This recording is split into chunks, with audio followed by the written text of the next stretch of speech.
Judy!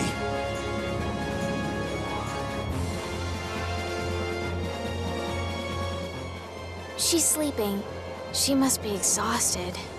Yeah, I mean, she just keeled over. Wasn't expecting that. I bet she watched over Baul the entire time he was evolving. She probably didn't get much sleep. She probably had no idea when the hunting blades would attack either. She was putting up a brave front, but she must have been near the end of her rope. She's just dumb. She doesn't know how to express what she's feeling. We can finish talking with her tomorrow. We should let her sleep now. In fact, I wouldn't mind a little shut-eye myself. We still haven't heard Judy's side, so we can't say anything, but she sure caused the guild a major headache, breaking Blastias all on her own. There's no getting around that fact, no matter what her reasons. We have to settle this. Man, I hate waiting.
Morning, Yuri.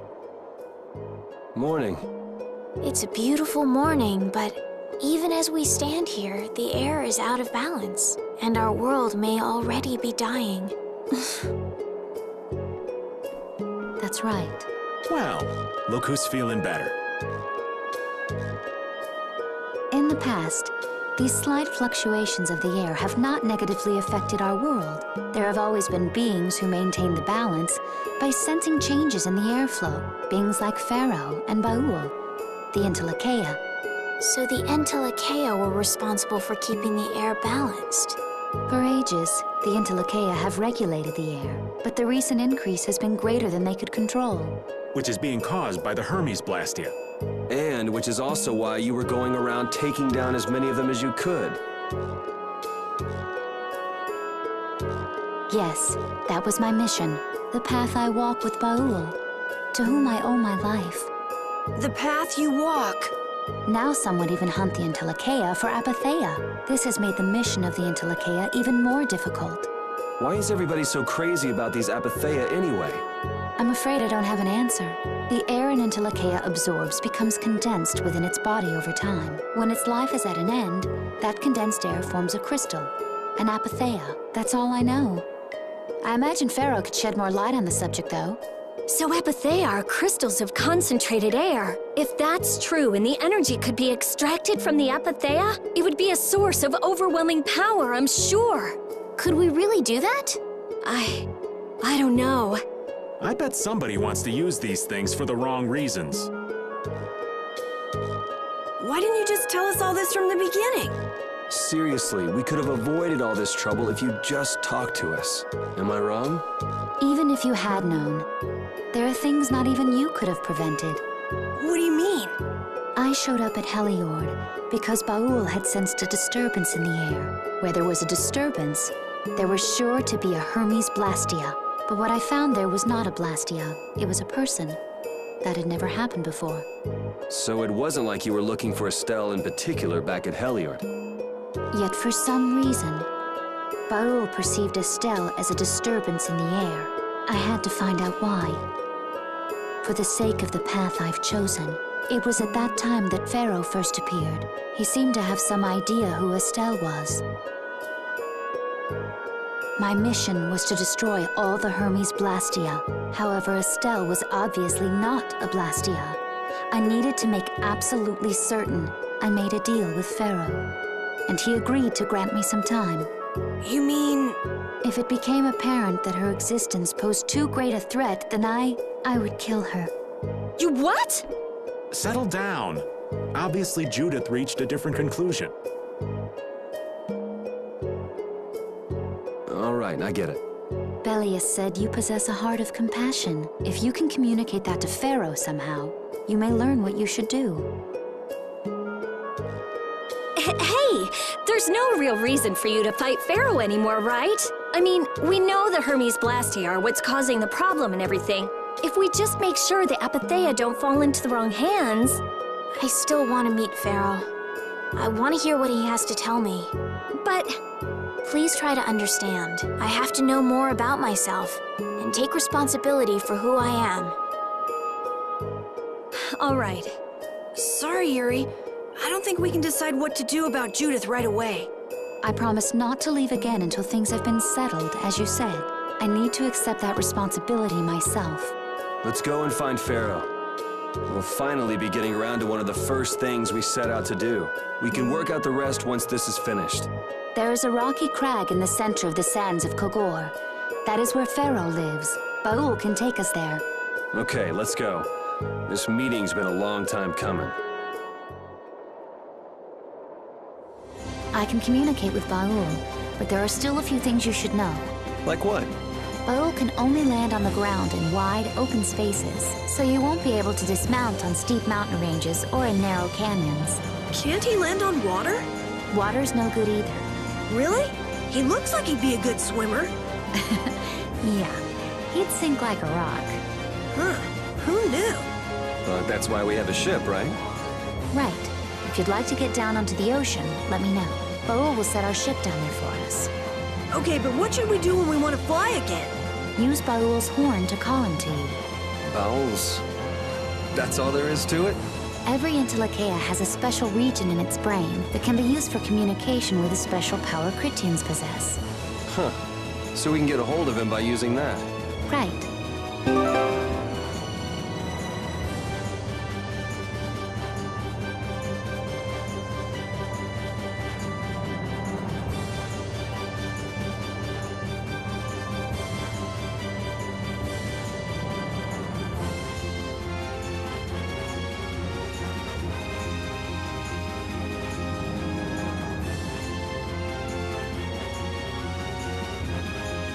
Judith, you're familiar with Pharaoh, aren't you?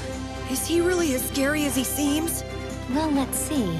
Sometimes he's logical, sometimes he's emotional. He can be really scary or really kind. All right, that didn't help very much. One thing's certain, his power's extraordinary, even among the Entelecheia. Here's hoping we don't wind up looking like poor old Mount Temsa the moment we meet him. If he can do that to a mountain, there wouldn't be anything left if he turned on us. I wish you wouldn't joke about scary things like that. Why should we get scared before we even get there? Especially if he's that strong. Wish I could take it as lightly as you and Yuri.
I never imagined you'd be able to speak with the Entelecheia.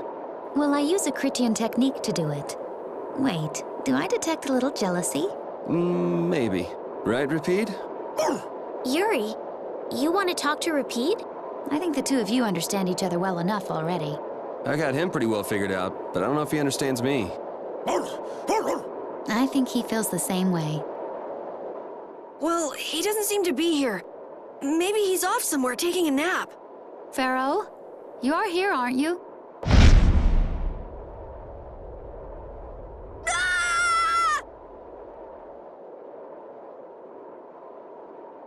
Insipid poison, you appear before me at last. So you are here. Is that how you greet all your guests, Pharaoh? By calling them names? For what reason have you come to me? Surely you are aware that I could end your existence with a mere thought. You talk pretty big, don't you? Well, if you really want to fight, I'd hate to disappoint you. Yuri, no! Everyone, please wait! Estelle! Pharaoh, please hear what I have to say. Does death hold no fear for you, little one? For you gaze now into the mouth of death itself. I am afraid, but I'm even more afraid of dying without knowing who I really am. Belius told me I needed to meet you to learn about my destiny. I have to know just what that destiny is. I understand that I am a threat to the Entelecheia, but you said that I am a poison to this world. What is this power I have? Just who is the child of the full moon? If it is true that my existence cannot be tolerated, then it's okay if I have to die. But I at least deserve to know why it is I have to die. Please tell me. I beg of you. There was a time when this was a verdant land, sheltered by the blessing of an air crene. So there was an air crene here. But what happened? Why did it change? What you see are the results of too much air and its aftermath. As to why the air ran rampant, the answer lies with the poison brought by the child of the full moon. Huh? The power of the child of the full moon stimulates the air crene more than any blastia. Huh? Blastia convert air into energy by way of a formula. So if Estelle can use her healing arts without the aid of any blastia, she must possess a formula in her very being that lets her convert air into energy. Judith was searching for blastia that used a particular kind of formula, so this special formula Estelle has must also consume massive amounts of air, which causes the air crene to become more active and pump out more air than they should. I had hoped my hypothesis would have been wrong.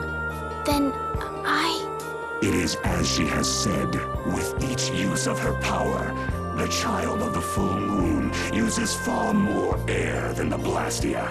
In so doing, the imbalance of air in this world is furthered. For the planet, such an existence can only be called a poison. So you just wipe it out then? A little quick to judge, aren't you, Pharaoh? This problem concerns the entire planet, and she is its cause. To do nothing would be unparalleled folly. If the problem's with Estelle, then it's for us to solve. You have no place in our affairs. The gravity of this situation is beyond your grasp. You don't honestly think that everything's gonna be all sunshine and rainbows if Estelle dies, do you? It would at least eliminate one problem.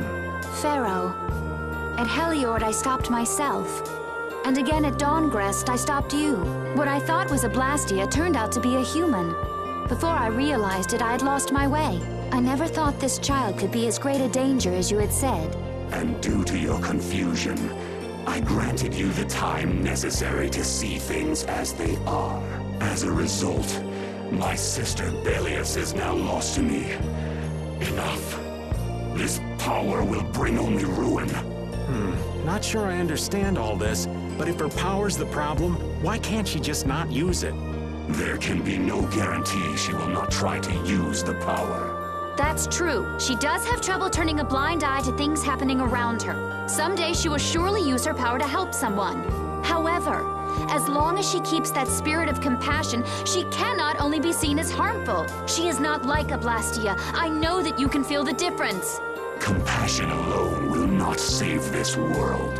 Listen, Pharaoh, I get that you've thought all this through with everybody's best interest in mind, but why doesn't that world have a place for Estelle? It is sometimes necessary to remove a part to save the whole. I don't buy that for a second. What makes you so high and mighty that you're the one to decide who gets cut and who doesn't? We have endured the anxiety of existence for far greater a span than you can conceive. Such words mean nothing from those who call this world home for but a fleeting moment. Pharaoh, please, the important thing is finding a way to stop the excessive air, correct? We still have time left to search for such a thing. Judith. And if the effects of Estelle's power reach their absolute limit, I will kill her as promised. You should have no complaint with this. Hey, Judith, are you serious? I'm sure brave Vesperia will come up with something before that happens, right? What? Yeah, of course we will. Well, score one for Judith. So that settles it. If we humans are to blame for Estelle's problem and bringing on the apocalypse, then it's up to us to make things right. If we give it all we've got and still blow it, you can slow roast us on a grill for all I care. You have changed. If you are still as before. Have I? That is nice to hear. Very well. Be ever mindful, though, that time is fleeting. Wait! If the formulas are causing the excessive air, then there must have been times when this happened in the past. I mean, the Blastia were a product of an ancient civilization. There exist those who have inherited the sins of the past. If any that can speak of what occurred in the days of old, it is they.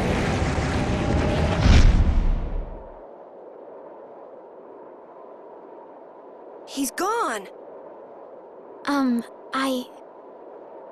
Thanks for everything, Yuri. Judith, you too. No problem. But hey, What? it's okay if I have to die? What the hell was that? I'm sorry. I don't want to hear that again. I'm sorry.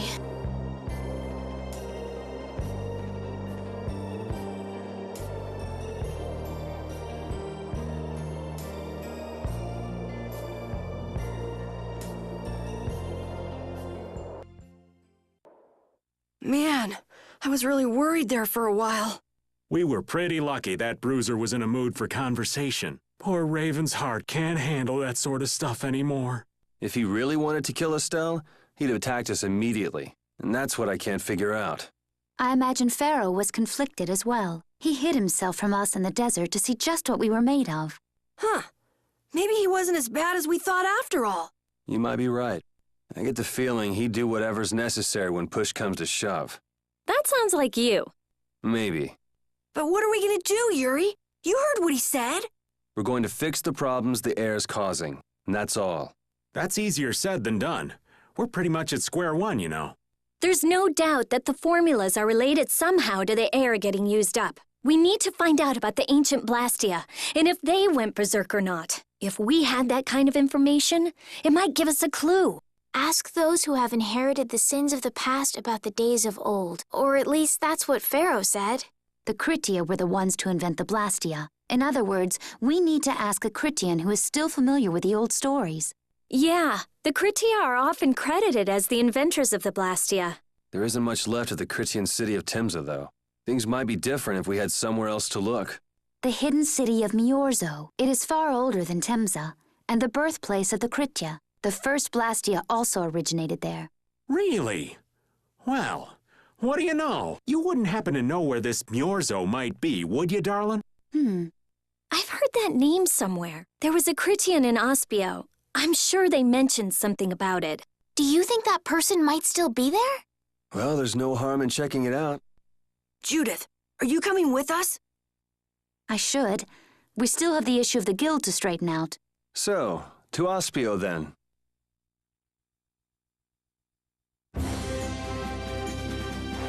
All that stuff about the balance of the world is pretty hard to take in. Yeah, I hadn't even been outside the capital until just a while ago myself. And now we're here talking about the fate of the world. You never know what life will bring you. But isn't that what makes it interesting? I don't think we can afford to be that relaxed anymore. Estelle doesn't have much time left. What's the harm? It's not as if acting all serious is gonna solve anything. Besides, Estelle will notice if we look all worried. Well, maybe so, but We won't forget what Pharaoh said. Relax. I know, it's just... Estelle's got it the worst. If we get too down about this, we won't be much help to her.